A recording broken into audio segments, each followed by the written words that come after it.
So we do a lot of plane crash training with debris fields. And I always stick a couple of people in the bushes because they got to search and have accountability, right? So accountability is another tactical piece that we haven't even gotten into in this discussion. But I think that we want to leave you guys with are these overarching principles that Colonel Shackelford just mentioned.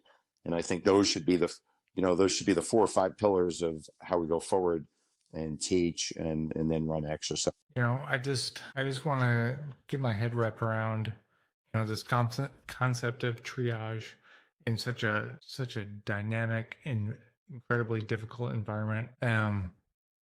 And really, like always, it comes down to, basics, hemorrhage control, airway management, if necessary, dealing with the chest.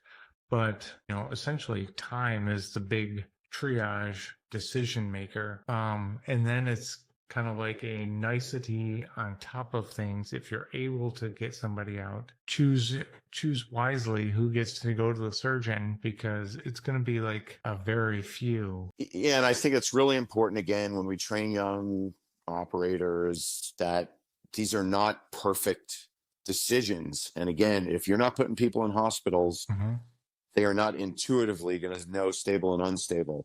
But if they still rely on pulse, breathing, and mental status, they won't go long. And I think you just reinforce that it's impossible to that people are going to die. It's impossible to make exact decisions until you almost open the patient sometimes, let alone CAT scan and ultrasound in experienced hands. And I think a lot of this is really preparing the medics so that they don't get PTSD from this stuff, that they know they did a good job. And there's no such thing as a perfect job. And if we're not sticking you in hospitals 1 or 2 months a year to think that you're going to magically go through a dozen or a couple of dozen patients and pick out the worst ones is fantasy. We're doing the medics a disservice, Yeah. Let alone the patients. That's a separate